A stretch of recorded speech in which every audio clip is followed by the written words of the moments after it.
Um, so I'm not always like excited about a video. Sometimes I'm just sort of making a video, and I got a rant. I got something I got to get off my chest. But I'm excited about this one because it's for me. It's not for you. I don't care if you watch it.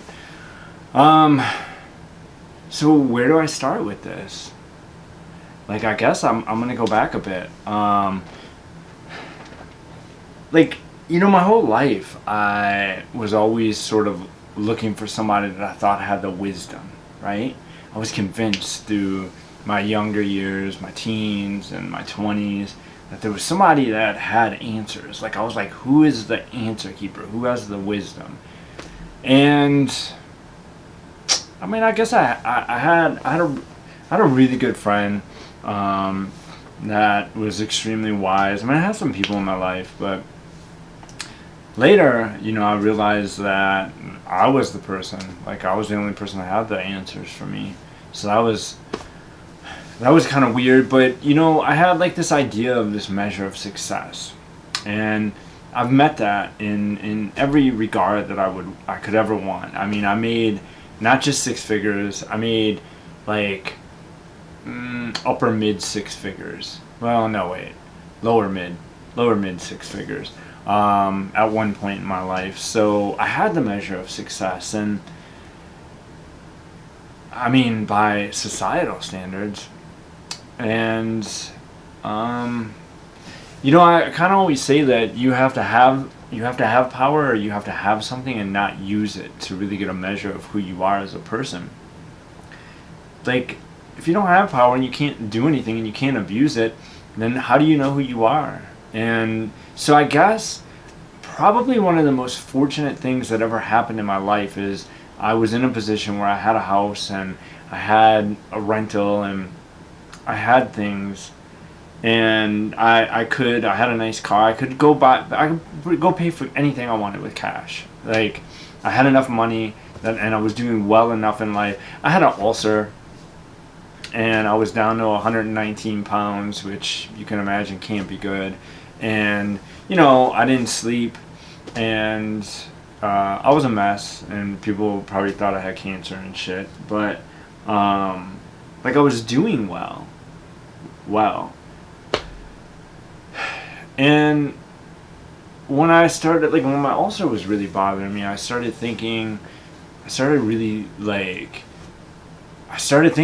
need to. The doctor was trying to get me to go on meds, and I was like, I really need to listen. My body's trying to tell me something. I should probably listen to it. I mean, if it's fucking sending the memo, like, at least I can do is read it. So I started like changing.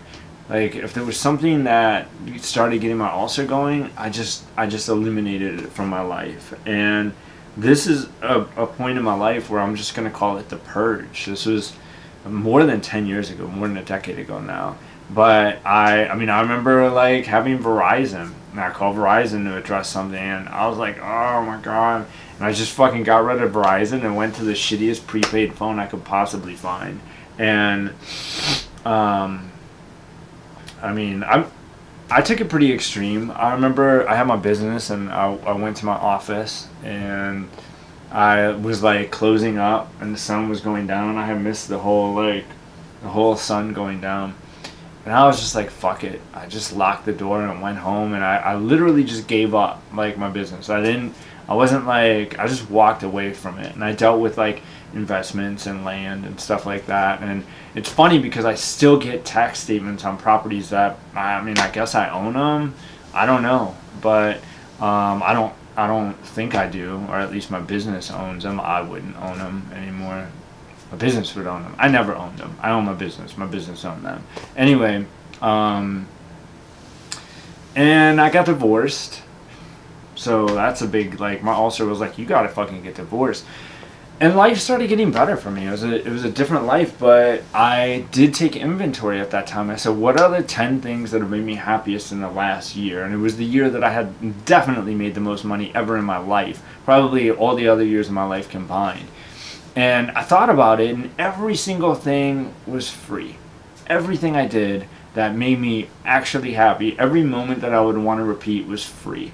And I kind of like learned a little bit more about my biology. I learned that you know, when I wanna get that retail therapy fix, I could spend 20 grand on a vehicle to go off-roading in, but I could also go on eBay and buy a lot of 500 resistors to put in my little electronics box for $2 and get that shit shipped from China. And literally, it triggers the same like thing in my body, like the same little dopamine rush. And 2 days later, I mean, I don't give a fuck about the vehicle anymore, and I don't give a fuck about the resistors. Um, so I sort of took inventory like that, and I came up with this phrase for myself that if I can't be happy with nothing, I can't be happy with anything. And it's funny because I thought that this was going to last for a short time. I was in this self-imposed poverty. Like even now, I live like a bum, really. But I kind of implemented this self-imposed poverty that stuck and became kind of fun and became a game. And it's weird because, you know, as much as like, I mean, everything in my life is paid for. I own everything. I don't have major monthly expenses, and I'm still further trying to reduce my expenses in my life to just 2 enclosed trailers. And I'll build a little house eventually, but just for now, for like a couple years, I'm trying to reduce it to 2 enclosed trailers because when you travel, like, you know, maybe you spend $1,000 on a washer dryer set, and it's got wrinkle guard and steam and all kinds of funky shit that you don't really need at all. And it's weird because it's convenient, but when you live like out on the road, when you live in your vehicle or your van or whatever, I mean, even a motorhome to a smaller degree, but it's weird the things that it's like the hubris of living this life in a house and connected to the grid. That's weird. It's like this self-importance that seems so bizarre. And we all have our priorities. I mean, I remember being, I converted a step van and did like 1.5 kilowatts of solar on a roof. I had like a chest freezer. I had all kinds of shit. It was pretty nice. But I remember being up in Seattle, and I had my Le Creuset because I like good cookware, and I'm like cooking pork chops on the bumper at like 2 o'clock in the morning in Seattle. It was a great moment. But little stuff like, you know, the way you do laundry. Like if I'm on the road, I remember times like being like, fuck, I need to do laundry, and just washing like 4 shirts and 4 light pairs of pants, and you know, doing 2 loads and managing to do it with 14 gallons of water, and like hanging it out to dry. I have a spin dryer. I have another video on that, but hanging it out to dry and it being like a 2-hour process, and like it's enjoyable. It's kind of weird. Like you like it. And you know, I know like months of washing my dishes in my hands and doing everything with just the 2.5 gallon square plastic jugs of water just set on a counter, and you just pull it out just a little bit to adjust your flow, and you wash stuff, and you know, and that lasts a couple days, and then you come back to your house and you turn on the water and you got like, you know, 90 psi water pressure, and it like actually sort of shocks you for a minute. You're like, oh my god, it feels weird on my hands. Like it's just so weird. So I don't know, you know, it's weird for me because when I talk about traveling, people, it's always like the first thing that people say is, where are you gonna go? Where are you going? Where are you going? And I understand that, but it's like, fuck, if I just went in my yard and just lived that life in my yard, it's that freedom, it's that security, it's that, like, you can go anywhere, you can do anything you want. It feels like amazing. And you know, it's funny, for a video that's about why I could never date a girl who couldn't live in her van, it's because I have, you know, I've had the fortune of having enough to know that I didn't care if I had it. And you know, when you're in a position in life where you could be with your wife and you could make some little fucking widget and become a multi-millionaire and maybe have a big house, and she's got a big ring, and you know, you buy a travel trailer, and then you know, the widget turns out to be toxic because it was made in China, and there's a bunch of lawsuits, and you lose everything. when you're in that, I don't know, when you're in a position where you can lose it and the next weekend be in the mountains, like with your little travel trailer camping, and you know she's still got a $15,000 ring on, and you're kind of just laughing about like, you know, how you had so much and now you have nothing. Like that's really it. Like the focus of the relationship and on your partner and not the shit that you have, because you should be able to be happy in a band together. You should be able to be happy with anything together. You should be able to be content with just each other or just yourself. And I guess being content with each other probably stems from being able to be content with yourself. So, in short, in closing, I could never date a girl who couldn't live in a van, because I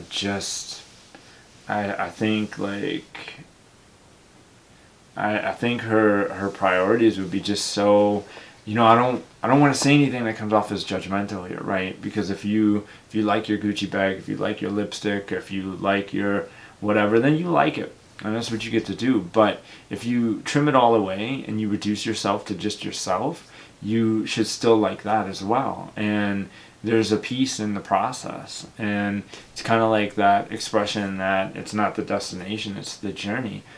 It's pretty accurate. Like, we all know where this life ends. It's no spoiler alert if I tell you that we're all gonna end up dead eventually. And it's sort of like that It's Always Now video by Sam Harris. I highly recommend you watch it. Sam Harris is an awesome dude and kind of a modern day philosopher. Part of the what is that group called now? The dark intellectual web or something like that. But he's smart. He's a philosopher. Anyways, It's Always Now. I would watch it by him because it's inspiring. But it's gonna be one of those things you're gonna watch and you'll be like, yeah, and you're gonna forget about it the next day. I think the key is to just stay on task. So, you know, finding other people in this world that are aligned with that and that are willing to reduce themselves, their lives to themselves, and not their work and not their pets and not their possessions and not their, you know, accomplishments. People that can actually sit with themselves for a day and not do anything and, you know, feel like time that they enjoy wasn't wasted time. That's like that's special right there. I mean, that's awesome when you're out and your day is just about existence. Like, do you know that feeling to just know to have a day that's just about your existence? It's not about, it's like that feeling of, you know, nowhere to be and all day to get there. Like, it's literally just about finding a spot to sleep that night. You know, you do some things you enjoy, you go for a hike or whatever, but man, it's fucking freeing. So that would be something that would be super important to share with somebody. And so that's why I could never date a girl who couldn't live in her van or a station wagon or her SUV or a tent or a camper, a travel trailer, a cab over, what the fuck ever. Like, that's awesome. Or a guy. If you're a girl, you shouldn't date a dude who couldn't do it either. Because, like I said, you strip everything away, you're left with you. And that should be more than enough.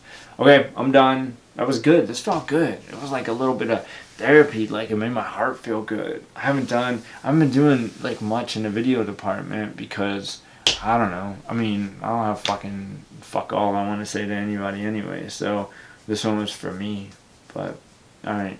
Bye. Oh, and it's gonna close in again. So I wonder what I should do to. Oh, I'm gonna go like.